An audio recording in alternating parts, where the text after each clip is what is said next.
So right now I'm using the Zoom Q2N, and it's pretty overcast. I don't have my moonroof open, so exposure is not great probably. Right now it's automatic, so the white balance will probably change. There's probably going to be some noise, most likely, in the shadows. But this test really is to show you the difference between night and day, or day, nighttime. Okay, so this is definitely many hours later, the same day. It is kind of, there's overcast, it's kind of raining.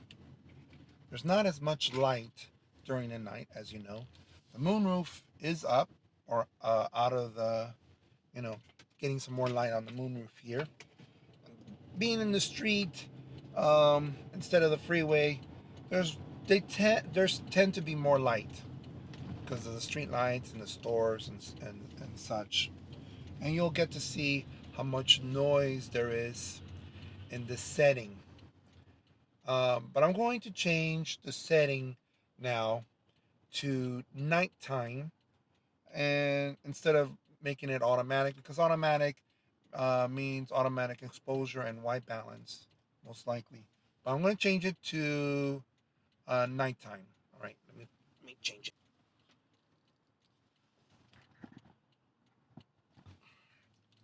Okay, I just changed the setting to nighttime, and everything else seems to be the same in terms of audio. It's not automatic like in a meeting or a concert. It's set at 7. I noticed that gives me a little better performance inside the cabin. We'll find out.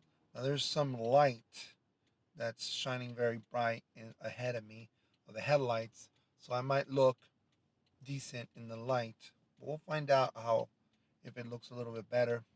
The non 4K of the QN2 um, is definitely, there's a lot of noise um, in that model at night. And I'm expecting to see some noise here too.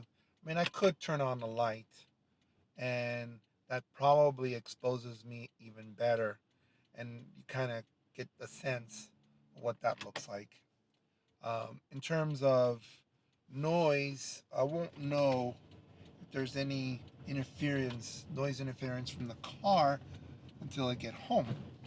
Because I noticed with the version that I had, the Q2N, when I had that one, the non 4K version, and I put it on the Fat Gecko, there was some weird noise, just like if it was a noise coming from the alternator or some electronic uh, interference, and definitely wasn't clipping because it was held back is sufficient enough for it not to clip.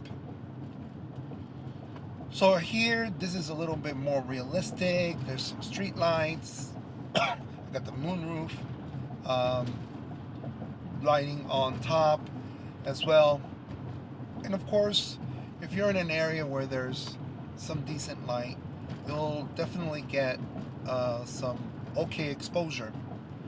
Uh, I'm pretty sure that going for 4K, from 4K to 1080, I'll probably get a little better look and feel.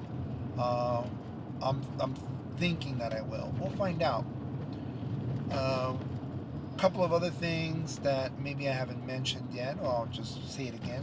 And again, this is more to see how the video looks like, right? Like different lighting situations, I'm talking loud, not as loud, or cars making noise, but just to have a conversation.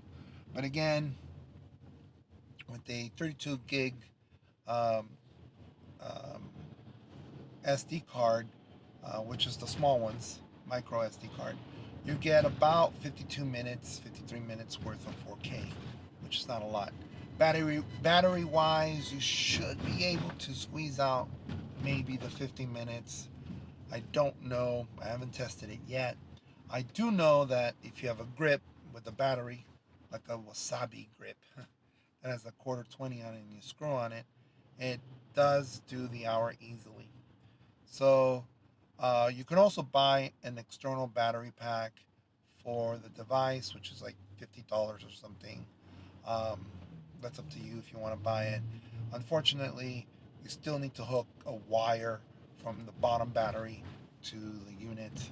So I found this grip that has a battery built in, which was like $24 or something.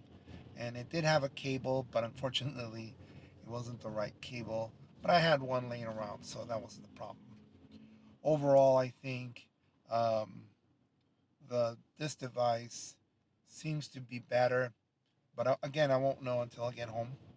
Um, One other thing that's different from the non 4K version is that it has a little bump. The um, Q, uh, Q2N with no 4K has a little bump on the bottom. I don't know, the little bumps are, I don't know if it was the feet or just something to keep it propped up. And when I was screwing that on the quarter 20, it on on the grip, it didn't seem to screw very nicely. It wasn't very flat. This one though, on the 4K version, there isn't an issue like that. You can screw it very easily, not a problem. So you don't feel like you're having resistance as you're turning, and then it would become like a little lopsided. In terms of video quality during the day, I've seen the 4K version very briefly. It's relatively okay. I mean, nothing like my 5D Mark III or even my um, the Fuji X-T3 because of the lens. I mean, a lot of things have to do with the lens, sensor, right? How much light there is, but a lot has to do with the lens and the way the lens is narrowed and concentrated. So for a unit like this, what probably one of the most important things that you have to consider is making sure that you don't touch the lens. Make sure it's clean, because a lot of the times when you do something like the iPhone, you do video, 4K video, and you're like, this looks horrible. Well, the thing is most likely is because you put fingerprints on the lens and you smudge. It's a big smudge and it looks very opaque and looks kind of weird. Hopefully, I haven't touched it on the lens to make it that way. We'll find out very quickly when I get home. And one other thing too about this, it does have a hood, a lens hood, so stop from having this weird looking um, flare that shows when there's a light right above the unit. All right, I think that's it for now. That gives you an idea of how this looks at night, and hopefully that was helpful. Bye bye.